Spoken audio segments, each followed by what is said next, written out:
Alors, bonjour à tous et bienvenue dans ce nouveau podcast. Donc aujourd'hui, nous allons parler de la fuite de la personne aimée ou en tout cas de la personne que l'on voudrait aimer.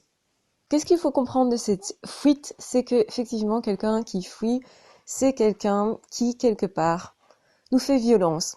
Généralement, c'est assez masqué, donc c'est-à-dire que quelqu'un qui fuit, on n'estime pas que c'est une violence profonde, mais généralement la personne qui est justement fuit va ressentir quelque chose de l'ordre de la violence, quelque chose de l'agressivité et peut potentiellement devenir en colère, ce qui est une réaction tout à fait normale. Donc quand quelqu'un fuit, c'est généralement quelqu'un qui n'accepte pas sa colère. Il y a plusieurs types de fuite évidemment. Il y a la fuite où évidemment la personne peut revenir ensuite. Donc c'est une fuite qui est temporaire. C'est une mise à distance. Cette mise à distance, en fait, dans ce cas-là, c'est plutôt une protection. Quelque chose, un affect me fait peur dans la relation. Je suis insécurisée au fond de moi, c'est-à-dire que je ne m'aime pas suffisamment, c'est-à-dire que je peux pas accepter ce qui se passe dans cette relation-là, qui est rarement due, en fait, à la première personne. Donc c'est pas la personne que je fuis, c'est plutôt quelque chose en moi que je vais fuir, qui m'est désagréable, qui est difficile à gérer pour moi, qui est de l'ordre de l'émotionnel, de l'intense d'ailleurs. Donc ce sont souvent des personnes qui sont très très sensibles, qui vont fuir, qui vont se mettre à distance, qui vont en fait se protéger. Donc la personne peut avoir tout à fait conscience qu'en faisant ça, elle se protège, elle se met à l'écart pour se protéger, mais ce qui est moins en prise de conscience, c'est que de cette façon-là, on va agresser l'autre. Alors évidemment, quand on fuit, l'autre peut se sentir en colère et par rapport à cette colère, déclencher un mécanisme de défense. Pourquoi? Eh bien parce que si on n'est pas suffisamment sécurisé nous-mêmes, ça peut déclencher des peurs chez nous. Donc le fait qu'on voit quelqu'un en face de soi qui fuit, c'est pas toujours facile à gérer. Ça peut réactiver justement des anciennes blessures, qui est une blessure du rejet. Donc je peux pas accepter que tu me rejettes de cette façon-là en allant te mettre à l'abri. L'autre ne peut pas exprimer sa colère qui pourtant est là. Et du coup, comme elle n'est pas reconnue, moi je peux pas me défendre de cette colère-là, mais je peux tout à fait me défendre en fuyant aussi, et donc par mimétisme, en fuyant la personne qui vient de se mettre à l'abri. Donc moi aussi, ça crée en moi des affects pas agréables, qui va réactiver du coup des blessures anciennes, des blessures du non, je ne veux pas qu'on me rejette. Et donc pour éviter qu'on me rejette, qu'est-ce que je vais faire? Je vais rejeter l'autre. Donc c'est assez traumatisant et pour l'un et pour l'autre, puisque le premier qui fuit quelque part, il a peur justement du rejet, il a peur aussi de rentrer complètement dans la relation, donc on va fuir la relation en agressant l'autre, et l'autre potentiellement peut répondre en agressant le premier, en lui signifiant qu'au fond, il ou elle n'est rien, que au final, ce n'est pas une relation importante, et qu'au final, effectivement, il y a un rejet. Donc, ce qui va en fait renforcer cette position du j'ai fui et j'avais raison de fuir, cette personne n'est pas bonne pour moi. Donc en fait, la personne qui au départ fuit, qu'elle fuit parce qu'il y a quelque chose en elle qui la perturbe dans la relation, donc c'est difficile de rentrer en relation, mais quelle que soit la personne en fait. Donc en fait, ce qu'on fuit, ce n'est pas la personne qu'on a en face de soi, mais les affects qui sont liés à ce relationnel. Et quelle que soit la personne, du coup, on peut ressentir ça. Donc on peut se mettre à l'abri et dans une relation et puis dans une autre, c'est-à-dire aussi subir des rejets à répétition. On se met à l'abri, paf, l'autre m'attaque. Et puis la relation se brise. Et puis on va recommencer une relation avec quelqu'un d'autre. Au moment où les affects importants arrivent, des affects donc d'ordre vraiment difficile à gérer, donc de l'angoisse, etc. En fait, c'est de l'angoisse. On a peur dans l'angoisse de ne pas gérer la situation. Il y a parfois une hypervigilance du coup qui s'installe à ce moment-là. Et du coup, pour se protéger, on se dit ah, ça devient dangereux, je vais me mettre à l'abri. Et l'autre m'attaque. L'autre m'attaque parce qu'en fait, je l'ai attaqué d'abord. J'ai, si vous voulez, le fait de fuir va être une agression pour l'autre.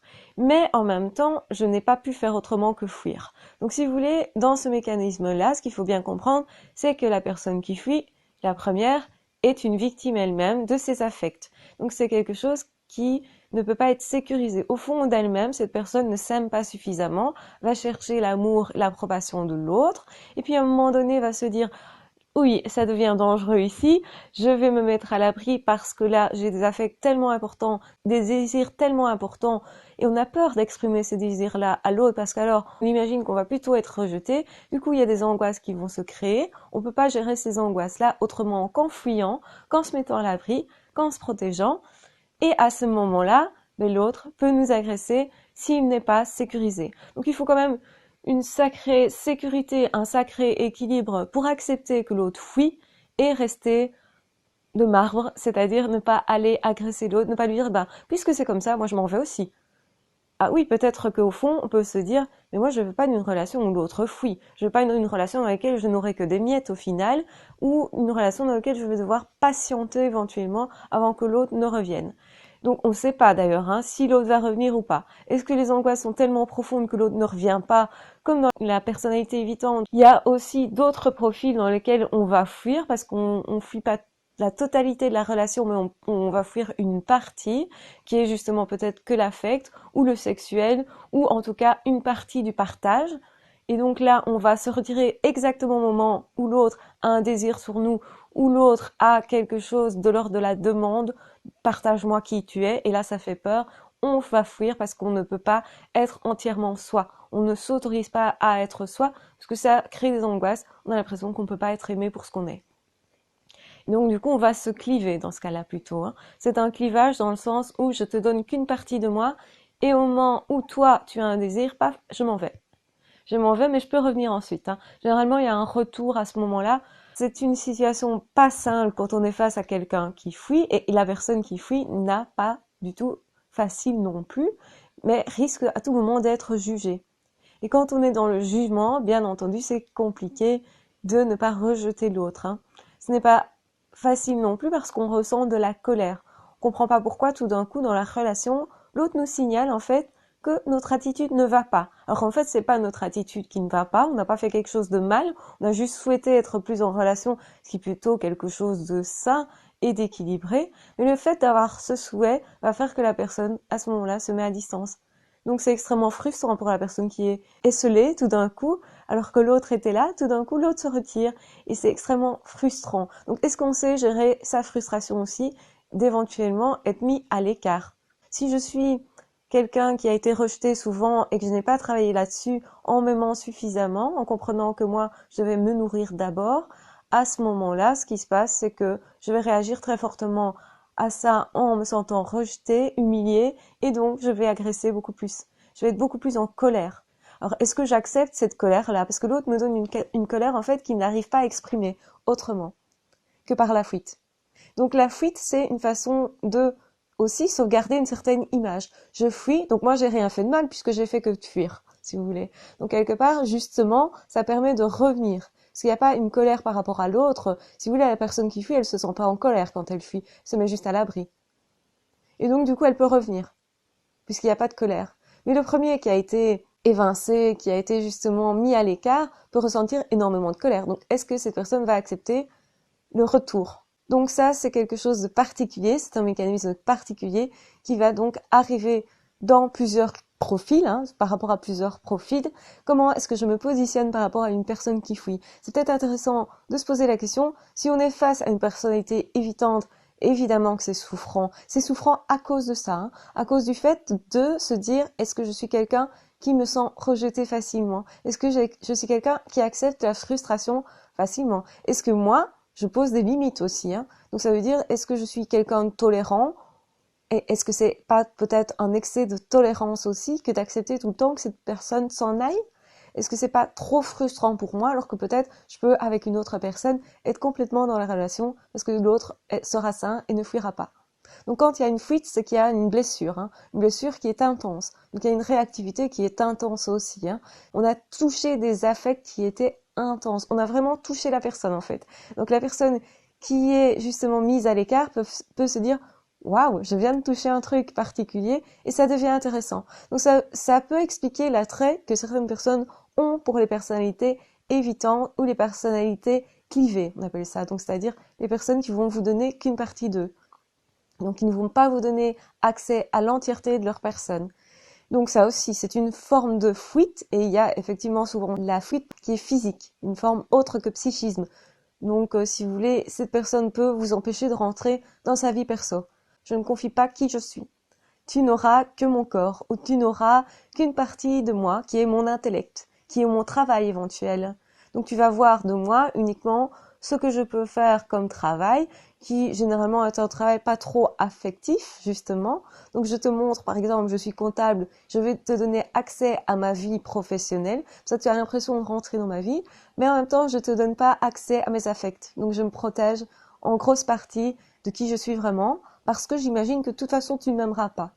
Et c'est ça qui se passe, hein. C'est la peur d'être rejeté, c'est la peur de pas être aimé suffisamment parce qu'on n'a pas été dans l'enfance. Généralement, il y a un problème de rejet dans l'enfance que on doit, si vous voulez, correspondre à une certaine image. Donc, ce sont des personnes aussi qui vont être beaucoup dans le faux self, dans une certaine image. Donc, au début, ce qui est typique, c'est que les personnes peuvent se présenter comme la bonne personne. Je suis plein d'affect, je suis super émotionnel, je suis super avenant, je me positionne de façon à répondre à tes besoins. Et donc, c'est complètement différent de la perversion narcissique parce que dans la perversion narcissique, on essaye de manipuler l'autre. Mais ici, la manipulation, elle est plus au moment de la fuite, au moment du clivage, donc au moment où on va refuser la relation. Là, on peut associer ça à une certaine manipulation. Donc, la personne qui comprend que l'autre le fuit une fois, deux fois, trois fois, parce qu'il y a une frustration, etc., peut se dire, oui, mais là, ça devient de la manipulation. Parce qu'on essaye de maîtriser ce que je ressens, moi, par rapport à l'autre. Oui, pour ne pas être rejeté, eh bien, l'autre fait ça, mais me fait mal en même temps. Quand même, hein, quand on essaye de toute façon de maîtriser ce que l'autre ressent ou ce que l'autre pense de nous, eh bien, on est quand même plutôt dans la manipulation. On lui a présenté une image qui doit être parfaite comme ça. Donc, ce sont des personnes qui vont pas se lâcher. Les personnalités évitantes ne se lâchent pas dans la relation, ne vont pas dans la relation justement parce qu'il y a une fuite et il y a des peurs qui sont intenses, des angoisses intenses. La personnalité sait pas faire autrement. Donc, la personne en tant que telle qui fuit, elle va fuir et en réalité, son désir n'est peut-être pas celui-là, mais elle sait pas faire autrement. Donc, c'est ça qui est paradoxal, c'est que la personne qui, justement, passe son temps à essayer de comprendre l'autre qui fuit, va ressentir quelque chose de l'ordre de « mais j'ai pas fait exprès, je suis pas responsable de ça ». Donc, autrement dit, la personne qui est quittée, entre guillemets, va se dire « mais moi, je vais réessayer encore ». Parce que j'ai quand même vu quelque chose d'important, qui est beaucoup d'affectif, qui est un relationnel que l'on m'a présenté comme idéal. Donc, c'est-à-dire que cette personne-là, au début, tout paraissait bien net, bien beau. Et on peut penser aussi, potentiellement, si on n'est pas assez sécure soi-même, que le problème vient de soi. Et on va chercher en soi ce que je peux faire pour faire en sorte que cette personne vienne vers moi. Et le risque, c'est évidemment d'en demander plus à cette personne-là. Ce qui va créer des angoisses supplémentaires, ce qui va faire que la personne va encore plus se mettre à distance, voire se mettre à distance définitivement. Donc pour une personnalité évitante, c'est vraiment je refuse complètement la relation. Et la personnalité clivée, elle est moins dans la non-acceptation de la relation. Donc c'est une douleur, une blessure qui est moins grande, qui va quand même aller dans la relation, même si elle est partielle. Cette personne-là aura plus tendance à revenir. Donc attention, pas confondre les deux. Et quand on essaie, ce qui est particulier, c'est qu'on va présenter à l'autre vraiment ce que l'autre voulait au début de la relation. Donc c'est-à-dire qu'on va utiliser beaucoup le faux self. On va présenter à l'autre une relation vraiment idéale. Ça va faire en sorte de l'accrocher d'autant plus. Et que cette personne va essayer de nous attraper d'autant plus. Donc c'est vraiment le je te suis, je veux absolument t'attraper. Et l'autre fuit plus loin. Parce que plus on le suit et plus il va fuir, plus ça va être angoissant. Et donc ça, pour la première personne, c'est assez parfois incompréhensible. J'ai dit merde, moi j'ai vu quelque chose de génial, j'ai vu une relation potentiellement possible, j'ai vu quelque chose de l'ordre du grandiose, je veux ça. Forcément, l'autre m'a présenté une image, parce que c'est qu'une image. Hein. C'est pas, on se présente pas. Généralement, les premiers moments de la rencontre, on se présente pas tel qu'on est. On se présente dans un idéal. On va pas présenter à l'autre nos défauts, généralement. Parce que, alors, ça va pas être attrayant. Et là, la personnalité qui est fuyante, ou qui est clivée, qui va se cliver ensuite, a vraiment le don, on va dire, de proposer à l'autre exactement ce qu'il veut. Un peu comme les pervers narcissiques, sauf que les pervers narcissiques, on sent qu'il y a quelque chose de l'ordre de la maîtrise excessive. Et ici aussi, hein, donc ce sont deux personnes, les personnalités évitantes, on peut les confondre avec la personnalité pervers narcissique, justement parce que on est tellement dans quelque chose d'idéal. L'autre nous présente un idéal, quelque chose l'autre nous a scanné vraiment, au niveau de nos désirs. Hein. Et évidemment, à ce moment-là, généralement, il y a eu pas mal de confidences aussi. et donc du coup d'intensité relationnelle. Et donc on va rechercher cette intensité relationnelle, surtout si on en a manqué ou si on en manque actuellement. Si on en manque actuellement, ça veut dire qu'actuellement je m'aime pas suffisamment. Donc évidemment, l'amour de soi, ça peut varier dans une période de la vie. Donc on peut à certains moments être plutôt bien sécurisé et se dire si cette personne fuit, je vais pas m'en offusquer, c'est pas très grave. On comprend que c'est un problème qui vient d'ailleurs et donc du coup on ne se sent pas responsable, et le fait de ne pas se sentir responsable, ça veut dire qu'on ne va pas chercher le problème chez soi, donc on va pas manquer d'amour pour soi. Hein. Parce que le risque de ça, quand on est face à quelqu'un qui fuit, justement on a envie de le suivre, et du coup parce que on est en demande d'amour, et plutôt que de s'aimer soi-même, on va demander à l'autre de nous aimer. Sauf que c'est pas possible pour l'autre, puisqu'il est trop angoissé à ce moment-là. Et si on le suit, ça va faire pire.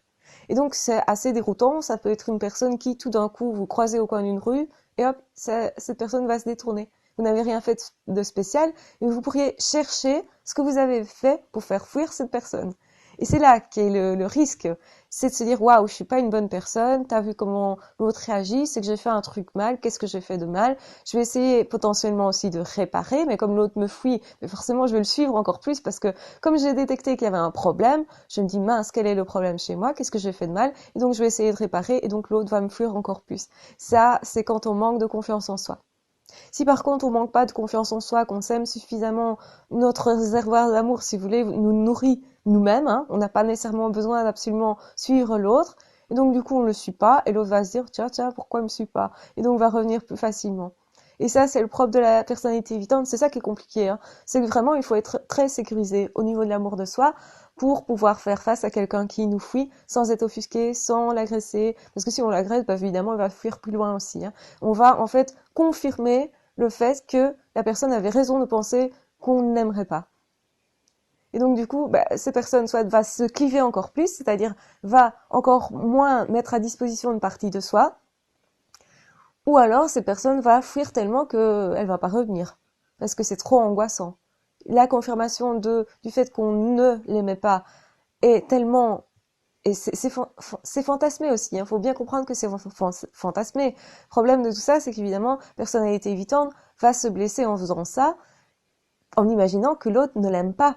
Il va pas vérifier qu'en fait, il y a peut-être quand même de l'amour, et que peut-être potentiellement, elle aurait pu être aimée telle qu'elle est. Puisque le truc, c'est que on utilise ce faux self, donc on ne sait pas se montrer tel qu'on est. Donc la relation est biaisée. Et ça, les zèbres peuvent faire ça. Utiliser trop le faux self. Il y a un risque là-dedans. Donc du coup aussi, utiliser trop la fuite. J'ai été rejetée énormément de fois quand j'étais jeune. Et donc du coup, comme je m'estime être pas suffisamment bien, je vais me cliver ou je vais me cacher. En tout cas, je vais fuir face à l'angoisse. Exactement au moment où l'autre pourrait rentrer en relation avec moi et mobilise mes affects profondément. Donc c'est vraiment quand l'autre m'a touché intérieurement, profondément, que je fuis. Et celui qui fuit n'a pas toujours conscience de pourquoi il fuit. Parce qu'à ce moment-là, il se sent nul parfois. Hein. Il va comprendre que le problème... généralement, il va se dire le problème vient de l'autre. L'autre est trop oppressant. L'autre essaye trop de rentrer dans mon intimité. Donc ça, je n'aime pas, donc je fuis. Donc je vais mettre l'autre à distance à ce moment-là. Parce que c'est angoissant. Mais en même temps, si je fais ça, forcément aussi je me coupe de la relation et je m'autorise pas à être moi. Et ça veut dire aussi que je ne m'aime pas suffisamment. Et que l'autre, ce que pense l'autre, m'importe énormément. Parce que je sais pas me définir moi-même, je sais pas me nourrir moi-même. C'est aussi un manque d'amour de soi. Personne qui fuit manque d'amour pour soi, se dit à ce moment-là, voilà, là, je suis vraiment nulle, je viens de fuir encore une fois, je ne sais pas ce que j'ai, j'arrive pas à rentrer dans la relation. Donc on est conscient qu'il y a un problème quand même quelque part. Enfin, on peut être conscient de ça. Ou on peut se dire, c'est de la faute de l'autre. Donc si on se dit, c'est de ma faute, etc., le problème c'est de se culpabiliser beaucoup, de manquer beaucoup d'amour pour soi. Et du coup, d'être dans quelque chose de pas très sain, en fait, hein. Parce que ce qu'il faut, c'est se dire, je peux être aimé tel que je suis. Et s'aimer soi-même tel qu'on est. C'est à ce moment-là qu'on peut offrir à l'autre entièrement ce qu'on est. Et aller complètement dans la relation. Et accepter aussi ses affects. Donc, est-ce que nos affects sont à mettre de côté? Absolument pas. Le risque, c'est de penser que ce sont nos affects qui posent problème. Donc, du coup, on essaye de se couper de ces affects. C'est aussi un mécanisme de défense. Je ne m'accepte pas tel que je suis et j'accepte encore moins mes affects, qui fait que, au final, on attribue le problème à nos affects, Donc le problème, ce sont mes affects qui font que je fuis, et c'est parce que je fuis que je suis pas capable d'être en relation que je suis malheureux. Parce qu'il y a une souffrance à ça, hein, forcément. Le fait de pas s'aimer, on souffre. Et on comprend pas que le rejet fait partie de la relation en réalité. On ne peut pas ne pas souffrir dans une relation. Donc tant que je suis dans la fuite de la souffrance, la fuite de rejet, que pour moi c'est trop angoissant parce que je ne m'aime pas suffisamment, donc la solution à ça c'est s'aimer suffisamment pour arrêter de fuir. Si je m'aime moi suffisamment, je peux accepter mes affects, et si je fuis, je ne vais pas me culpabiliser, donc je peux revenir plus facilement, donc je peux plus facilement être en lien. Donc il y a une possibilité en tout cas de lien beaucoup plus intense, et il y a un travail à faire sur soi aussi, hein, qui est de si je fuis, je ne me culpabilise pas. Je sais que j'ai ce problème, peut-être que l'autre va pas l'accepter, mais alors je vais quand même réessayer avec une autre personne, et donc on est beaucoup plus, si vous voulez, on est déjà beaucoup plus proche de la relation et de la réussite de la relation quand on est clivé que quand on est complètement personnalité évitante. La personnalité évitante va fuir complètement et elle ne revient pas. Enfin, généralement, à un moment donné, c'est trop angoissant, elle ne revient pas. Ce qui est angoissant, c'est le fait de pas s'aimer soi, de pas imaginer que l'autre peut nous aimer. Mais si je commence à m'aimer moi-même, je vais forcément commencer aussi à penser que l'autre peut m'aimer potentiellement. Et je vais me dévoiler beaucoup plus, je vais être moins dans la maîtrise. Et justement, les personnalités évitantes sont des personnes qui sont hyper dans le contrôle. Donc contrôler l'autre tout le temps, parce qu'il pourrait me rejeter, il pourrait être dangereux. Donc j'anticipe à l'avance, oui, forcément, hein, à l'avance. J'anticipe en disant que ben, si l'autre peut me rejeter, c'est dangereux, je veux pas être blessée, pour pas être blessée, je vais me mettre à distance le plus vite possible. Donc aussi, je vais potentiellement rejeter l'autre avant d'être rejetée. Donc voilà le mécanisme, et à partir du moment où on s'aime soi, on accepte plus facilement d'être blessé. C'est pas grave si je m'aime moi et que l'autre ne veut pas de moi. Si je m'aime moi, mais je ne perds pas ce que je suis. Je me culpabilise pas, je me dis pas t'es un gros connard ou t'es une grosse connasse parce que t'as pas su être accepté par l'autre, tu n'as pas su être aimé. On perd pas l'amour de soi, si vous voulez. Comme on a un amour de soi en soi, pour soi, on devient son parent protecteur, on devient une bonne personne pour soi, on devient son meilleur ami. Et à ce moment-là, si l'autre me rejette, l'autre me rejette, mais c'est peut-être pas à cause de ce que je suis. Donc on arrive à distinguer les deux et on ne perd pas l'amour pour soi. Bien sûr, c'est pas agréable, hein. On est éventuellement triste, on se dit oh c'est triste de pas pouvoir être dans cette relation, j'aurais bien aimé. Donc il y a quand même quelque chose de l'ordre de la frustration, et c'est pour ça qu'il faut se poser la question aussi, comment je gère ma frustration? Parce que généralement les personnalités évitantes sont extrêmement des personnes frustrées très vite. Elles tolèrent très peu les frustrations, comme d'ailleurs la personne qui se clive. À ce moment-là, elle peut vraiment, vraiment être intolérante face à la frustration. Surtout quand on imagine être rejeté. Parce que, comme je l'ai dit, c'est fantasmatique, hein. Et on peut aussi potentiellement fuir physiquement. On se met à distance. On dit à l'autre, ah ben, tu me reverras, mais pas maintenant. Je me mets à distance. Et ça, je me protège. C'est de la peur, hein. C'est de l'angoisse, hein, ça. Donc, faut comprendre que si on réagit comme ça, c'est pas grave en soi, si on commence à s'aimer soi-même. On va commencer à se guérir. Ça peut prendre du temps, hein. S'aimer soi-même, ça va pas de soi. Ça ne se fait pas du jour au lendemain. Il faut du temps. Parce qu'il faut analyser qui on est, pourquoi on pourrait s'aimer. Vraiment, faire un travail là-dessus, qui peut prendre un moment. Et à partir du moment où ce travail est fait, on va fuir beaucoup moins. On peut, à certains moments, représenter ce comportement. Peut-être justement parce que, à ce moment-là, il y a vraiment un danger, comme quand on se retrouve face à une personnalité perverse narcissique. Et là, le risque, si on a été fuyant au départ, si on a été une personnalité évitante, qu'on s'est guéri par le fait justement d'avoir travaillé sur l'amour de soi, etc., si on rencontre un pervers narcissique, que l'on fuit, on pourrait justement se dire aïe aïe aïe, c'est moi qui manque de tolérance, il faut que j'y retourne, parce que je sais que j'ai ce mécanisme de défense qui est que je me mets facilement en retrait et que je fuis facilement. Donc on va y retourner, et là c'est bingo, hein. Pour le pervers narcissique, il va se dire ah c'est quelqu'un qui manque de confiance en elle ou en lui, c'est génial, je vais pouvoir en profiter, cette personne va être dans je sais que j'ai ce mécanisme de défense, donc je pense que le problème vient de moi, c'est parfait, c'est ce qu'il faut au pervers narcissique pour commencer la relation. D'où les personnalités évitantes peuvent être un oiseau pour le chat beaucoup plus facilement. Surtout quand ces personnes-là ont travaillé sur elles et se reprochent cette fuite-là. Les personnalités qui sont clivantes aussi. Donc évidemment, si je sais que je fuis facilement, que je mets partie de moi à distance, eh bien, si je me mets à distance, que je me reproche que je me suis mis à distance, je vais y retourner. Sauf que là, peut-être, je suis pas dans quelque chose de bon. En fait, je me suis mis à distance parce qu'il y a un risque réel. Et je n'arrive pas à faire la distinction entre risque imaginaire, qui est donc fantasmatique. L'autre ne me rejette pas vraiment, mais je vais le rejeter quand même d'abord, comme ça, on est sûr qu'il va pas me rejeter et me faire mal. Donc ça, c'est quand c'est fantasmatique, que ça vient de la blessure de l'enfance, qu'on ne s'aime pas suffisamment. Et par contre, quand on est face au pervers narcissique, on va se mettre à distance parce qu'il y a une réelle attaque, il y a un réel rejet, une réelle agression. La colère, je peux pas me l'exprimer, donc je vais me mettre à distance. C'est ma façon à moi de, au final, gérer ces frustrations-là. Mais je vais y retourner parce que je travaille sur moi.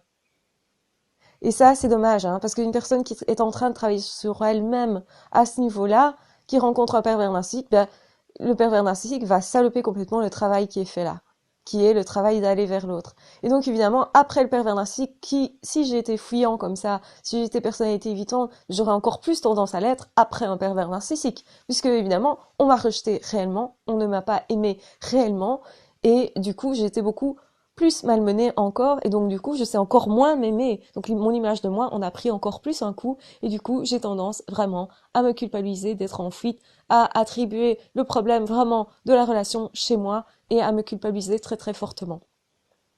Donc voilà, et justement cette culpabilité-là, elle était bonne, elle était saine au niveau de si je suis personnalité évitante ou si je suis en train de me cliver, si je constate que le problème vient de moi, je peux travailler dessus, enfin, et là, on va vers la guérison, sauf que je rencontre justement un pervers narcissique. À ce moment-là, c'est vraiment saloper le travail alors qu'on était en train de guérir.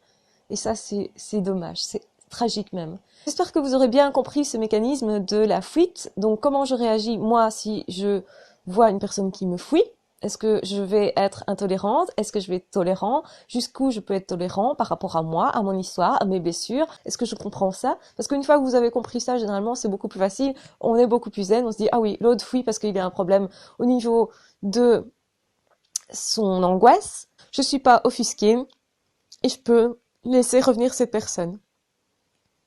Et ça, si la personne est en train de travailler sur elle-même parce qu'elle se reproche de fuir, la personne va revenir et va constater que je suis toujours là. Et justement, c'est à ce moment-là que la personne va se dire, tiens, pourquoi cette personne continue quand même avec moi? Tiens, pourquoi cette personne est toujours là? Au fond, moi j'ai fui je sais pas combien de fois et c'est pas grave. Ça a l'air quand même de pas poser problème. Et là, ça devient peut-être intéressant pour la personnalité qui est évitante ou clivée.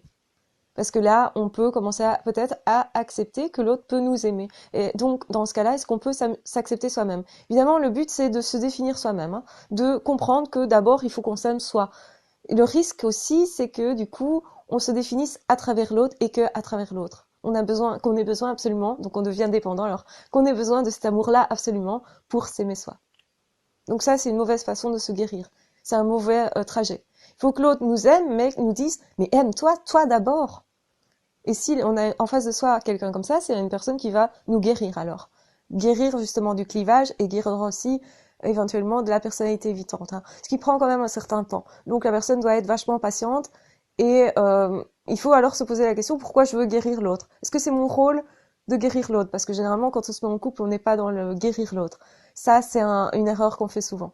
Enfin, quand on est extrêmement empathique ou qu'on a extrêmement besoin d'être en fusion comme ça avec l'autre, qu'on a autrement dit manqué de relation, de reconnaissance aussi par rapport à l'enfance. Généralement, quand on est en couple, ce qu'il faut bien comprendre, c'est qu'on réactive vraiment les douleurs de l'enfance, les blessures de l'enfance. Et c'est pour ça qu'on est tellement réactif et tellement aussi qu'on y met tellement son cœur, hein, que c'est vraiment quelque chose de l'intensité, du passionnel, du fusionnel, etc. Tout ça, ça montre que ça vient de l'enfance aussi. Donc il faut bien travailler sur soi pour effectivement être beaucoup plus zen dans chaque relation, quelle qu'elle soit, quelle que soit l'attitude de l'autre, et ne pas perdre l'amour de soi, même si l'autre nous a fui, et même si éventuellement la relation est carrément coupée, en rupture de lien. Hein.